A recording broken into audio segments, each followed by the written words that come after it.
नमस्कार दोस्तों। कल तक जो दुनिया और इंडियन मीडिया जिस बंदे की किडनैपिंग की हो या अस्वस्थ की हो या खेल खत्म होने की बात कर रही थी, आज उसने अचानक से मीडिया अपीयरेंस होकर सबको हैरान कर दिया है। जी हाँ दोस्तों, I am talking about China's president Xi Jinping की। तो देखिए, सबसे पहले जान लीजिए कि ये अफवाह फैली कैसे। तो देखिए, हुआ यूँ कि मिड मई से लेकर कल तक यानी 14 जुलाई 2025 तक चाइना के जितने भी इंटरनेशनल टूर्स, इवेंट्स और मीटिंग हुए, उसमें शी दिखे ही नहीं, बल्कि उनकी जगह उनके प्रधानमंत्री ली कियांग दिखे। तो यहाँ से सबको शक होने लगा और ऐसी चीज़ों की वजह से अफवाह फैल गई। और हाँ दोस्तों, इस वीडियो का मोटिव ये नहीं कि कल तक शी गायब था, आज अचानक से अपीयर हो गया, बल्कि शी तो अपीयर हो गया, लेकिन किसके साथ अपीयर हुआ, ये आज का कॉन्टेक्स्ट है। तो देखिए, शी 14 जुलाई 2025 तक डिसअपियर था। 15 जुलाई 2025 को भारत के विदेश मंत्री एस जयशंकर के साथ अपीयर हुआ। तो आप कहोगे कि इसमें हैरान होने वाली क्या बात है। तो बात ऐसी है कि ये बात कुछ लोगों को हजम नहीं होगी, जैसे कि Pakistan, America, Japan, Vietnam, Philippines और डिप्लोमेसी सिखाने वाला सो कॉल्ड मैनिपुलेटर। मैं नाम नहीं लूँगा, आप गूगल कर लेना। तो चलिए दोस्तों, शुरू करते हैं। मैं घोड़ के कमल स्वागत करता हूँ। तो अब आप समझ ही गए होंगे कि शी के किडनैपिंग की बातें क्यों चल रही हैं।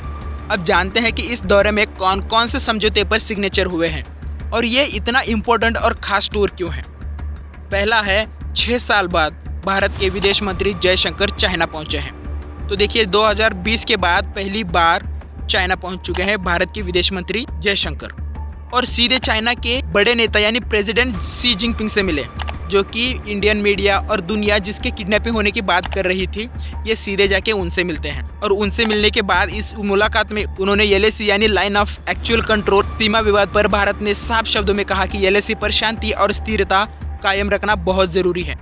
ये बात 2020 से गलवान घाटी की झड़प के बाद चल रही थी, तो होप है कि इस मुलाकात के बाद ये टेंशन कम हो सकती है। दूसरा है ट्रेड इम्बैलेंस। देखिए, भारत और चाइना का व्यापार 2024 में करीब 135 अरब डॉलर तक पहुंच गई है, लेकिन इसमें भारत को भारी लॉस हो रहा है। करीब 100 अरब डॉलर्स का ट्रेड डिफिशिएट हो रहा है। तो जयशंकर ने कहा कि चाइना को भी इंडियन प्रोडक्ट्स को बराबरी का मौका देना चाहिए। तीसरा है बाहरी मंच पर सहयोग, जैसे कि ब्रिक्स, एससीओ या एटसेट्रा।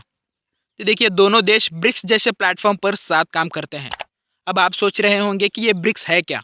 तो देखिए, ब्रिक्स यानी Brazil, Russia, India, China and south Africa. देखिए, ये एक डॉलर जैसे करेंसी है। तो इसमें इंडिया और चाइना दोनों देश कार्यरत हैं या पार्टनर्स हैं, और इस पार्टनरशिप को आगे बढ़ाने की बात हुई, खासकर ऐसे समय में जब ग्लोबल में साउथ की भूमिका बढ़ रही है। तो चौथा है राजनीतिक शिष्टाचार। तो देखिए, जयशंकर ने राष्ट्रपति शी को प्रधानमंत्री नरेंद्र मोदी और राष्ट्रपति द्रौपदी मुर्मू का पर्सनल मैसेज भी सौंपा। तो इस हाई प्रोफाइल मीटिंग के बाद कुछ लोग नाराज हैं और कुछ खुश हुए हैं। तो इनके अपने अपने देशों का वर्चस्व बढ़ाने के लिए नाराजगी या खुशी जायज है। आपको क्या लगता है कि इस टूर से रशिया खुश होगा या अमेरिका नाराज? Let me know in the comment. और आपको ये वीडियो जरा सा भी इन्फॉर्मेटिव लगा तो make sure do subscribe our YouTube channel. It's a completely free for you. Thank you.